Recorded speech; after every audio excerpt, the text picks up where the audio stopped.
Welcome to This Magical Life, where we explore Druidry, mindfulness, and the magic of living. I'm your host, Philip Carr-Gomm.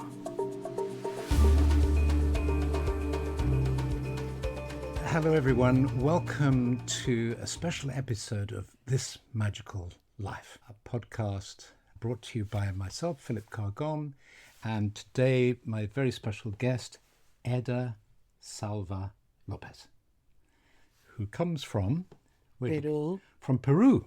Mm-hmm. And we've only met today through some nice experiences. We've managed to come together. Yes. And we've decided to make this recording. So you're very welcome, not only in our home, Eda, but also on these lands, on these magical lands of Britain. And tell me why you're here. First of all, thank you so much for your warm welcoming, which is a wonderful, special time for me, especially coming from the Amazon jungle, quite far away from here, crossing the oceans and different continents. And thank you for this wonderful time together at your beautiful place. Probably you are the right answer to my questions that came through all my visions in the last 3-4 months before I decided to do this journey, coming to your all wisdom, to meet you, to meet your spiritual beings, to meet your magical sense of life related to this earth, the Great Britain, which is a very amazing experience to me, especially, being a medicine woman who already works with plant medicine, sacred plant medicines. And so suddenly I had these incredible visions of whispering in my ears this sort of very ancient and magical song that I couldn't distinguish among my sacred sons and my indigenous tribe sons, that when we run medicine all together. And then suddenly another time with my visions again, sitting with my plant medicine, just showing me all of this, the magnificence of all kind of different landscape surrounding me, and a cold forest, a different cool forest. Yeah. Ed was called to a cool forest, but yeah. you come from a cloud forest region. A cloud forest, yeah. But it's always hot. It's always hot. It's about an hour's flight out of Lima north. Yes. And then out of the town in the hills. Yes. And is it very high up? No, it's about where we stay at my brother's place, who also runs a shamanic healing center. It's about 500 above 500 above sea level. Yeah. And when you say, I'm sure listeners and viewers would be interested in when you say you are a medicine woman, what does that mean? A woman who carries ancient knowledge. And how have you come by this ancient knowledge? Oh, I would say through my DNA, firsthand, and then through all of these incredible encounters that I already had with elders around the Amazon jungle. And your grandmother passed on her knowledge. Yes. She worked with plant medicine. Yes, she did. And she handed that knowledge on to her daughter, your mother. Yes. Who handed it on to you. Yes. And what do you mean by plant medicine? Ingesting active medicinal plants, which also contains this sort of high activity into your brain that conducts you to another sense of understanding and another level of knowledge, and bring all of this universal knowledge to you. And through the chemistry of these medicinal plants that elders combine and mix long, long time ago, we could sense the effect of these psychoactive Let me tell because plants.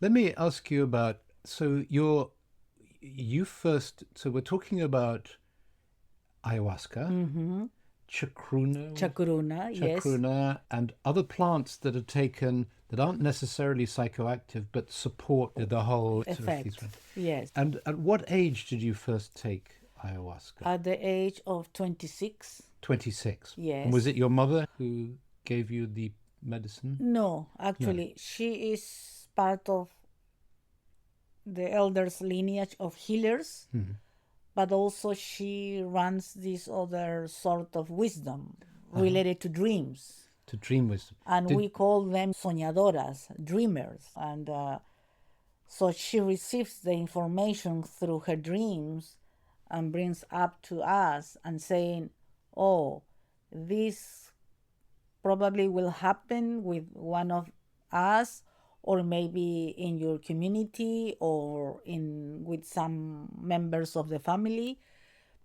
who introduced me to the plants, not the main ones like ayahuasca medicine, but the other beautiful plants also, was my grandmother. But those plants were more gentle. They were more gentle, they were more medicinal plants. Yes. So your grandmother didn't take ayahuasca No, herself? she didn't. And your mother didn't take it? She didn't. No. So She you, doesn't. No. So you took ayahuasca with another... Was it Elders. another culture or within your own culture? And was it with your tribe or another tribe? Different tribes. A different tribe. Yeah. Different tribes, yeah. Yeah. Mostly from the Amazon jungle. Yeah. Okay. And not my first lineage of Ashaninka tribe. I did later, but coming up to the north and be part of these projects related to conservancy and cloud forests, I had this tremendous opportunity to meet elders from an old town that is also very famous because there were plenty of medicine people out there.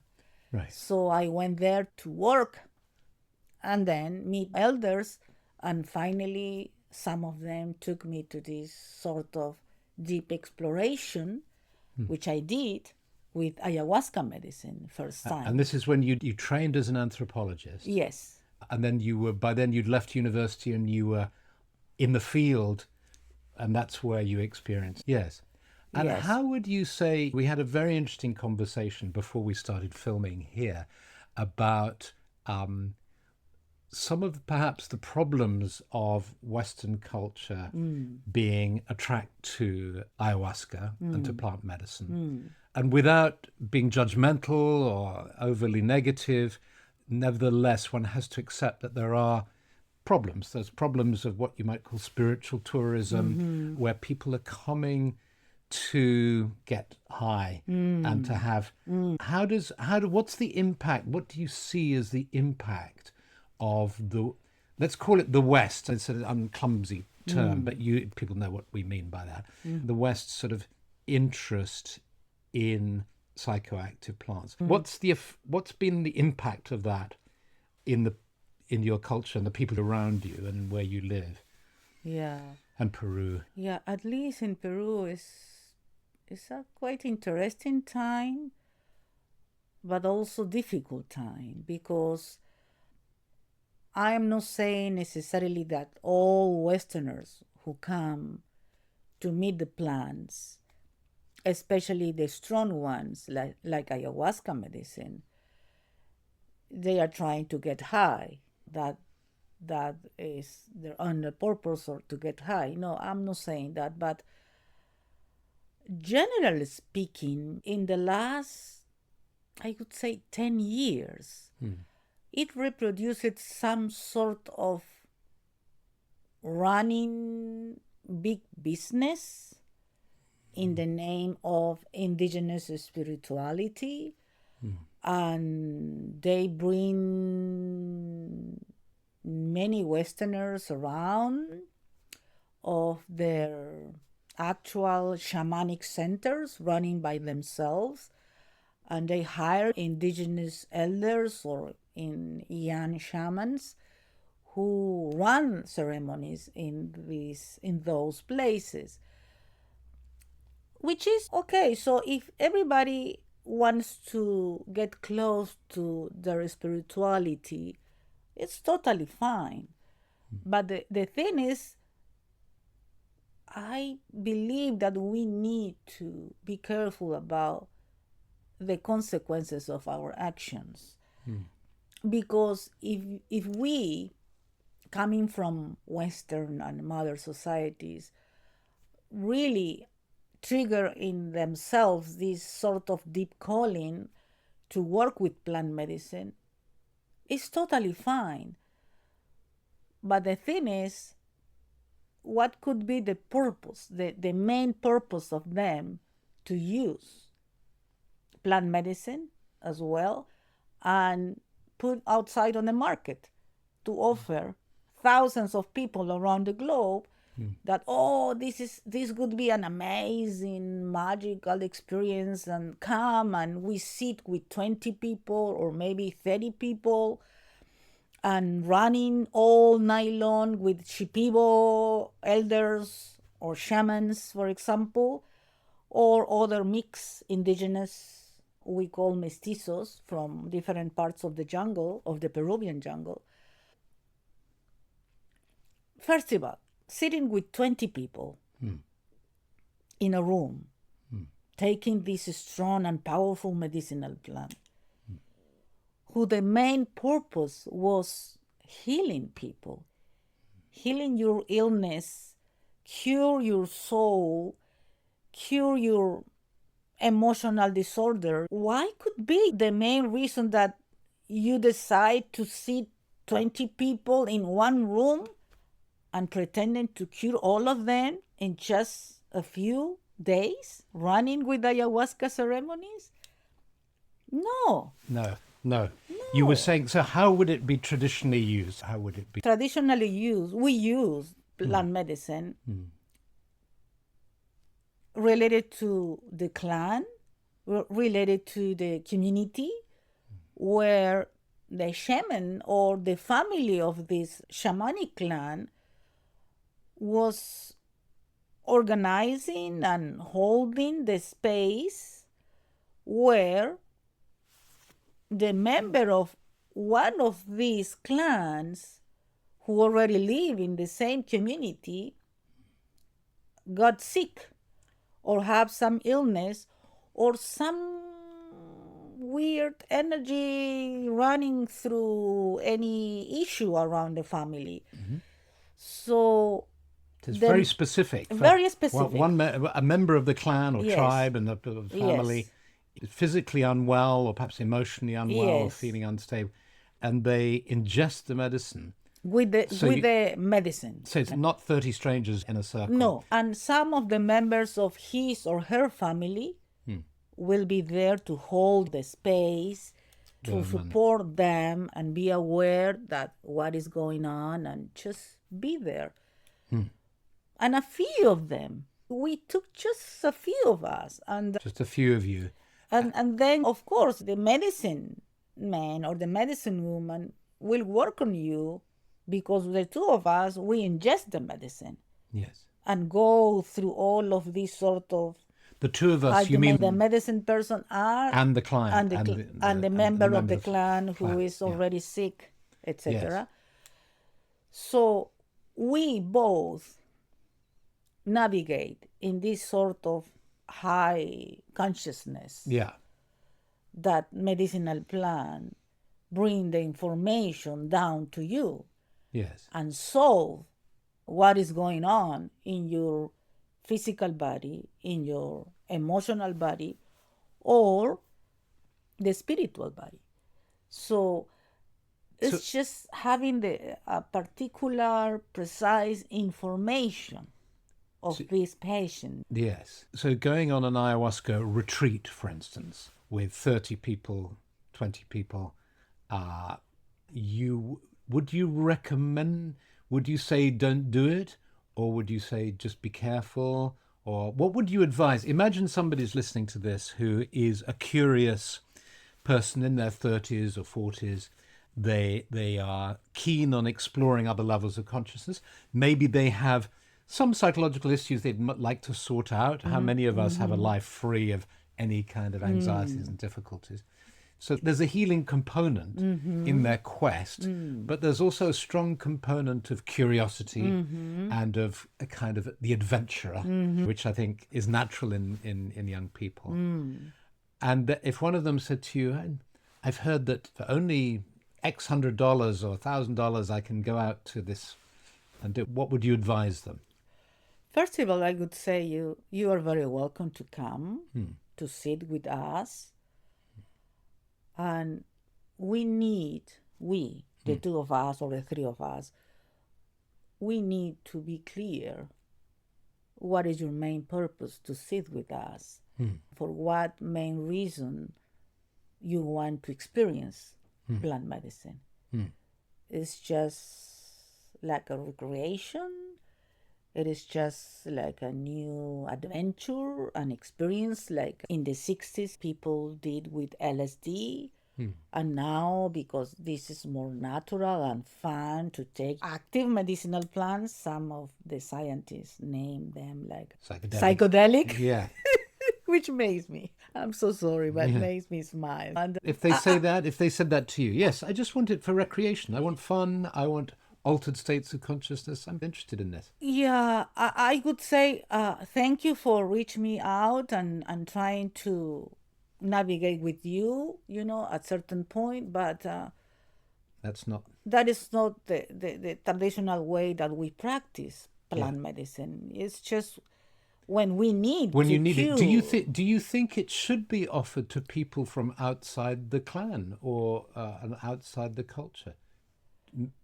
Maybe it needs to stay within, or do you think it's okay for somebody, if somebody said to you, no, my main intention is because I'm unwell, I've got a particular kind of illness, or I'm Of course. suffering in some way. Yes. But they're from another country. Do you think it's okay for them to do it? Of course. Yeah. But also, it's very important to be careful, the two of us, because it doesn't necessarily mean that your experience with plant medicine like ayahuasca would be nice and safe.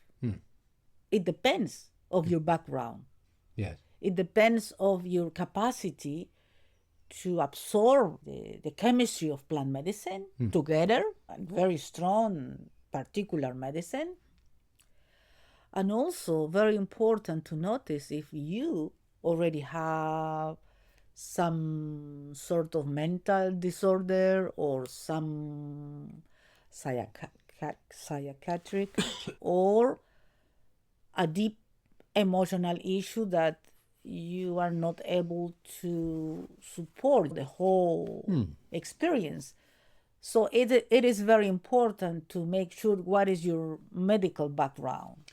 Yes, so that would be in sort of modern terminology, health screening. To keep you safe, yes, like I do too, because if we have this main component of healing others and help people to feel better, this is a tremendous responsibility that we take, we assume, and we face in order to help you to heal, to cure your main emotional or physical issue. If you are particularly interested and also ready to experience those level of spiritual, mental, and emotional understanding, we welcome you. You are very, very welcoming, and because you already have this clarity into your mind that you want to take this experience because this is the main reason. So I'm not saying that because you are from England or from France, you won't. No, so you don't believe it's confined just to people from your region? It is very important, Pat, excuse me the interruption. it is very important to have the context. The context. The You know, context is everything, isn't it, really? Yes, yeah, it's so important. But are there particular kinds of illness yes. that are more, that ayahuasca would be more successful for? Are there particular kinds of physical or mental illnesses that it's more effective with? Yes. Yes. Some of the researchers from United States and Europe already came to visit shamans and elders around the Amazon jungle to do their own investigation and compare with this scientific approach of which particular proper medicinal property of this plant work better in this type of illness, Yeah. or coming from this psychotherapy alternative ways of helping people to improve their emotional condition. It would be a very interesting approach, because we already have together, we have to contend this knowledge and approach to the whole world in a way that it will be helpful instead dangerous. Yes. And the dangers are presumably psychological and physical. What are the physical dangers of taking ayahuasca? Can some people be allergic to it or have some kind of negative physical reactions that can be serious? Not really serious, but it can be some physical reactions, and but mostly is emotional. Emotional reaction. Yeah, emotional reactions. Some people that who already took the medicine several times, and we were passing with this sort of making decisions or working in these very old sad memories or trauma when they were young.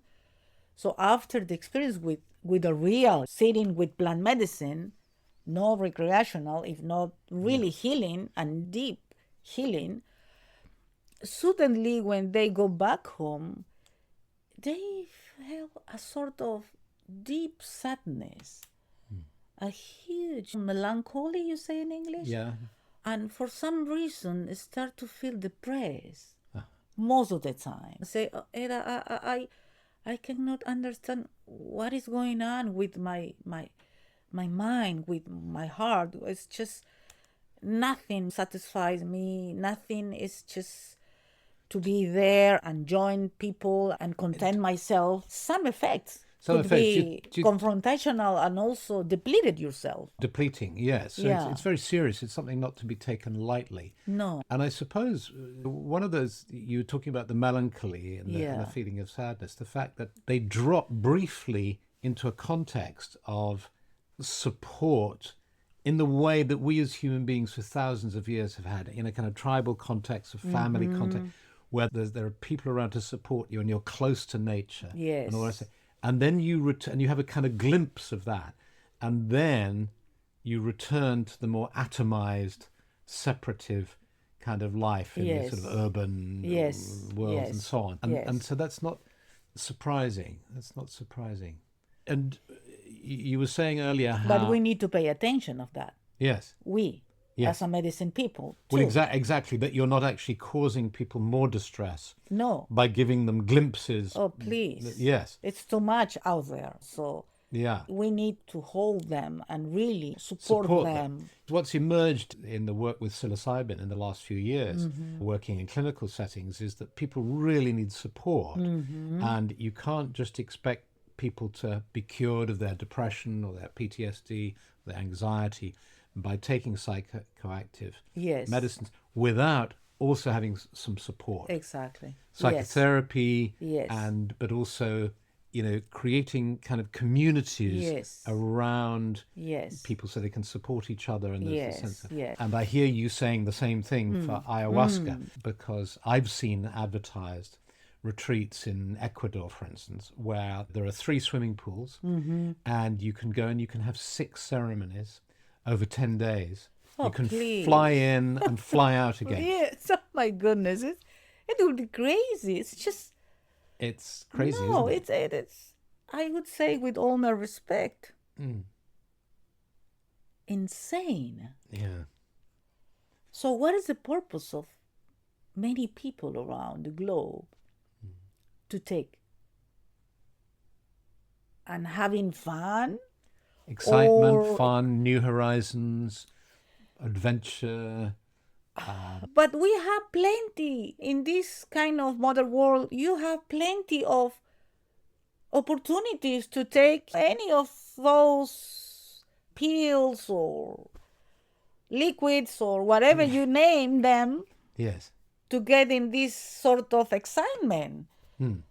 So medicinal plants are quite sacred. We already have this content where we honor the sacredness of medicinal plants, where we know my grandmother, it's just thousands of years ago, where the medicine people already set up all of these rituals around where they honor medicinal plants, where we already discovered the way that we can sit gentle and offering the medicine and we ingest in and then create this sort of also sacred dynamic between the two of the three of us and holding the whole time, not only one night, not only in three ceremonies, it's just the clan of medicine people will hold the whole time until this person,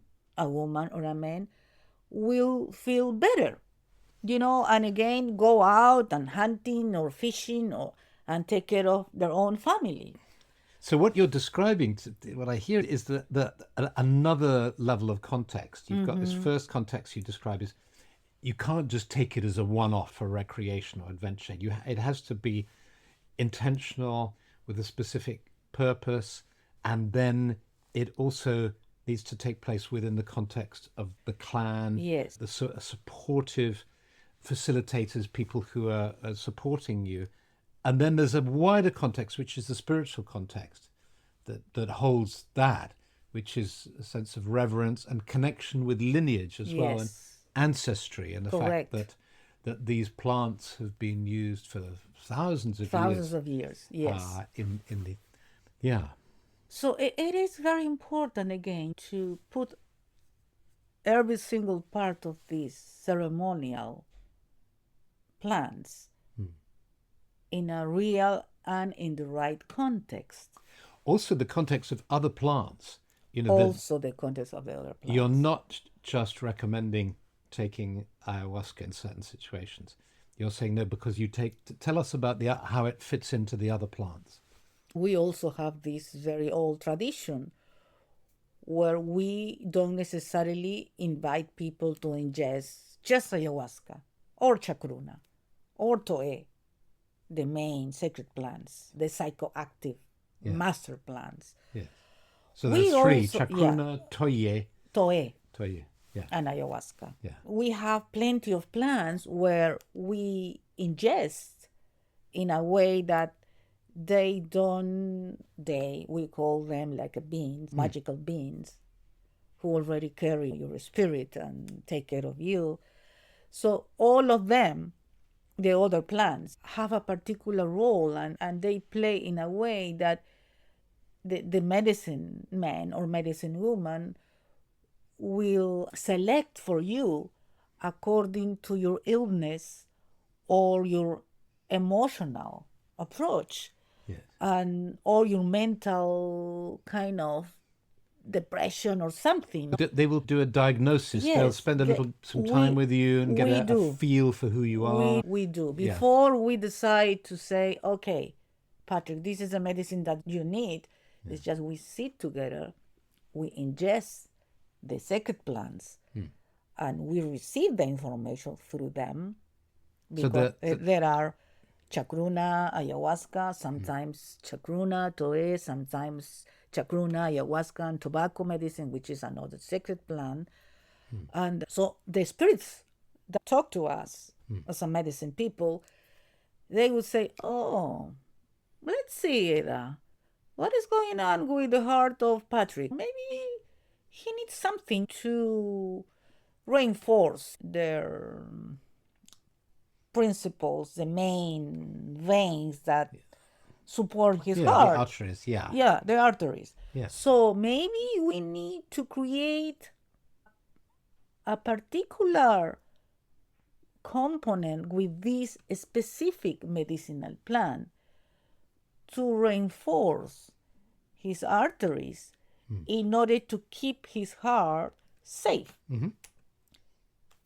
Besides your ceremonies with sacred plants.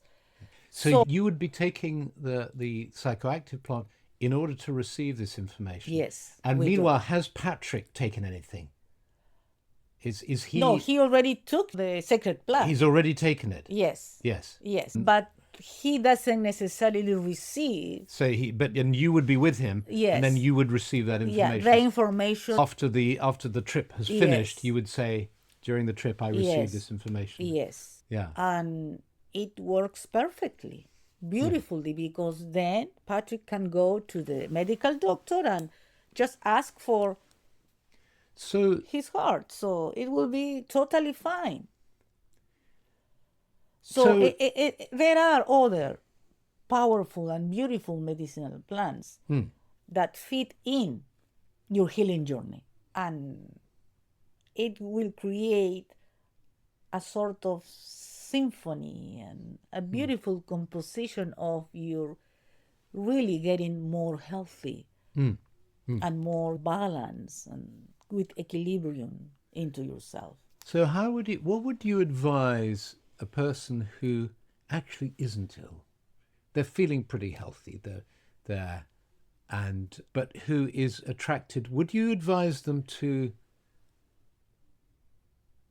simply not go that route? Simply not. They don't need the plants, so they don't need. What would you say to somebody like that? Not necessarily. I would say that because there are plenty of actual circumstances that in the whole world is going on. So we welcome young people in their 30s or after they finish the college or university, or even young people who already run business or companies or be a medical doctor and running in and working in the hospital. And they sense some sort of emptiness and sadness inside of them, men or women, and they don't necessarily get into the right information to go through and review and reflecting much more clear. So they go through website or just a friend of his friend. They recommend him to come and just email us, for example, and say, hey, Eda, I feel this lack of inspiration. I feel this lack of not satisfaction at all. May I go down to Peru and visiting you in the Amazon jungle and sit with your plant medicine? Of course.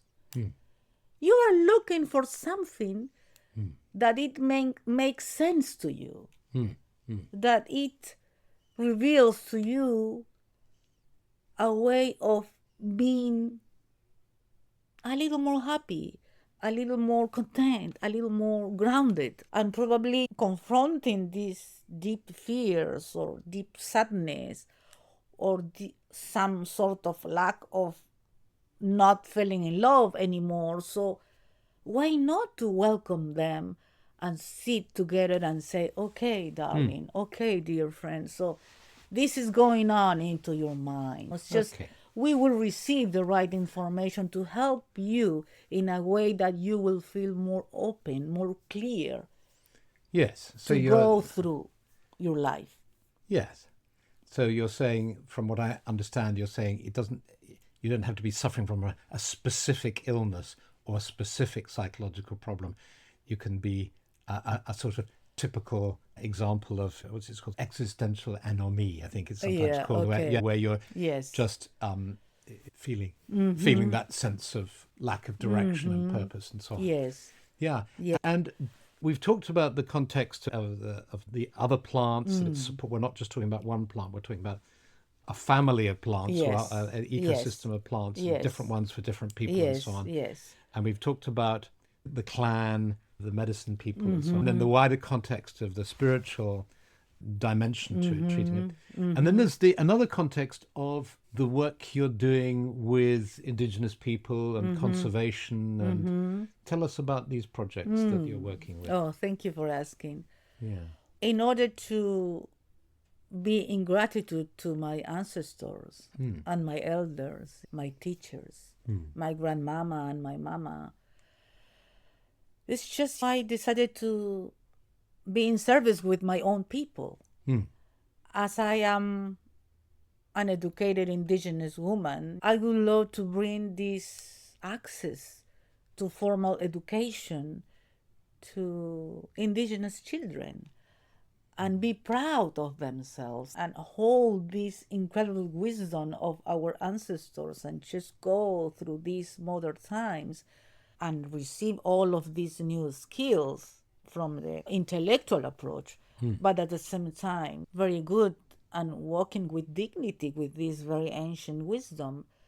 Also, because only a few people around the world is aware of what is going on with the Amazon jungle and the destruction of the rainforest Amazon, including the ecosystem of medicinal plants, because there is a lot of, I want more.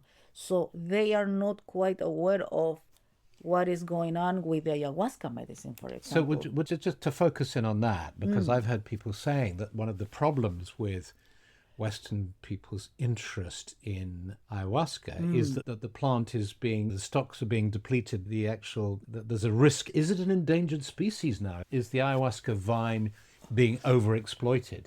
Already it does. Already? In some areas, there is no more. There's no more? In the wild ecosystem condition where they grow.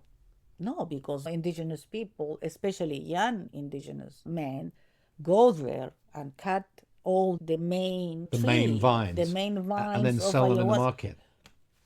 And no more babies ayahuasca around to protect the ecosystem.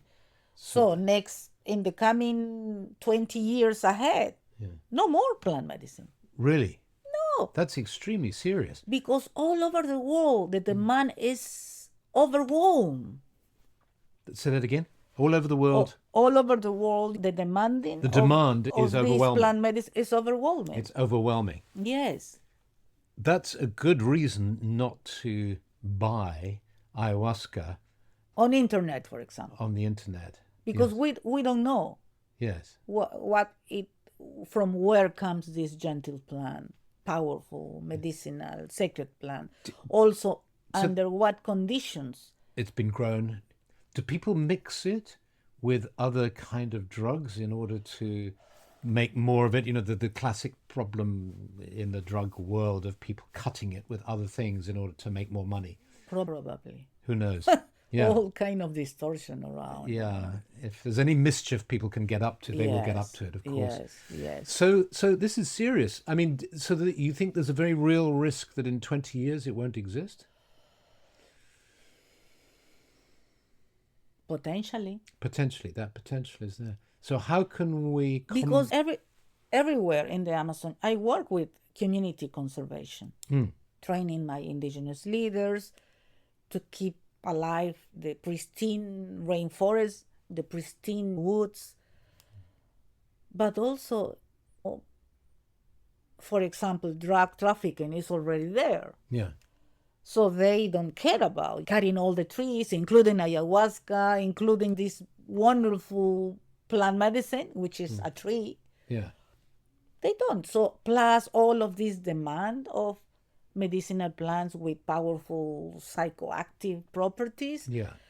So the thing is that the wild natural ecosystem of this particular family of medicinal plants don't grow naturally anymore, because most of the time local people cut everything. Are cutting everything. So are some people cultivating it artificially? Some we do, some elders, some medicine people, including my brother and myself, we do. Yes. We plant already, And look after and protect the yes, what you've planted. yes, yes. So it is very important to pay attention about that. And also, if you, I can respect your perspective. If you already make good money with all of this sort of psychedelic experience, okay. But at least bring back some nice retribution to the elders, to their communities, and pay attention about the conditions of the children, the conditions of the fresh water.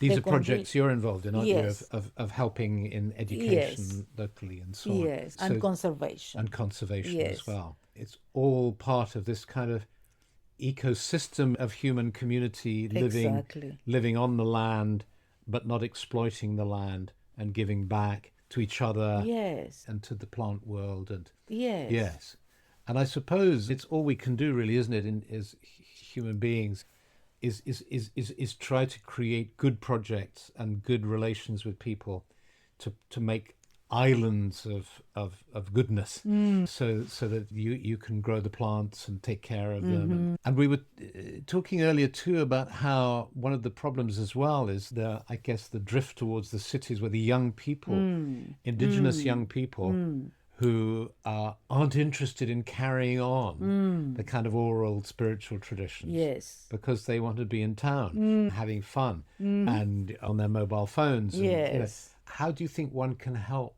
to preserve indigenous traditions? Good question.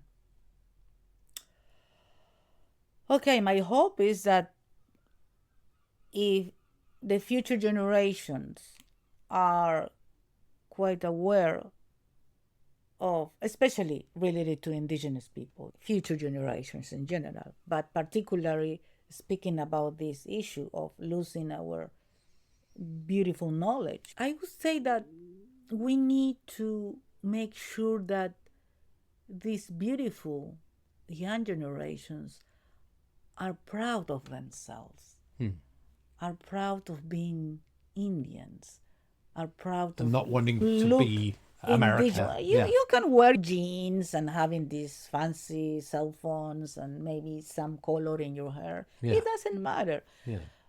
But feeling proud of yourself, as for example I do, it's just, I don't need to pretend anything. Yeah. It is what it is. But feeling this deep love and carry my ancestry with majesty and humbleness, and at the same time clever of how important it is to keep our integrity and dignity alive, to walk in this sort of different worlds. And otherwise, if they don't have tools and skills and love enough to feel proud of themselves, of being indigenous, probably these wild ecosystems of the families of medicinal plants will disappear soon. And it is sad. It's really sad. And Yes. it's not a shame, but it is really sad, because who will teach you? Who will pass the information? You're trying to do that. I do. Yeah. I'm trying to do my You're best. trying to do your best, and you're going to try and write a book. Yes. And you've got somebody's helped you to make a website. Yes, a lovely dear friend, Yeah. CJ from New York. She's a lovely, a wonderful human being. And I believe, this is my hope, that there are thousands of people who really, Are good-hearted. good heart, and also who really care about Mother Earth. Yeah. who really care about all of these beautiful beings around, trees, animals, birds, plants, Yeah. and other humans, of course. So we navigate in these sort of weird times, but at the same time, very inspirational for me, for example, to cross all over to be in the other continent in your beautiful country, and your lovely home is just an amazing and a magical experience in the modern times. Yes, I'm so glad. Thank you so much, Oh, Eda. That's an absolute thanks to pleasure you. talking to you. Oh, yeah, thank you so Okay. much. Okay, thank you. Okay, thank you everybody for listening to us, and see you next time. Okay. See you in the jungle. Okay. Okay. That's all for this episode of This Magical Life. If you enjoyed it, don't forget to subscribe and share with friends.